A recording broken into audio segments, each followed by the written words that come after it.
Hi guys, उम्मीद है आप सब लोग खैरियत से होंगे। आज आप लोगों को मैं क्लोज और क्लाउज का डिफरेंस बताऊंगा। ये दोनों वर्ड तकरीबन एक दूसरे से मिलते जुलते हैं, लेकिन इनके मीनिंग में काफी ज्यादा डिफरेंस पाया जाता है। क्लोज का मतलब है, आपको नजर भी आ रहा है, इसका मतलब है अनफिनिश्ड गारमेंट, यानी ऐसा कपड़ा जो सिला हुआ, जिस पे कोई काम नहीं किया गया हो, जिसको यानी सिंपल सी उसको सिला हुआ नहीं हो।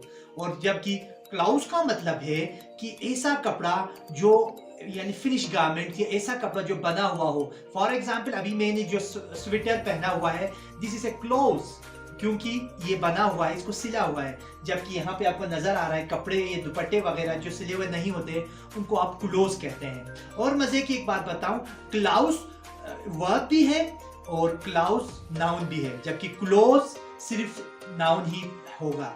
तो काइंडली मेरे चैनल को सब्सक्राइब करें और आगे शेयर करें। Thank you.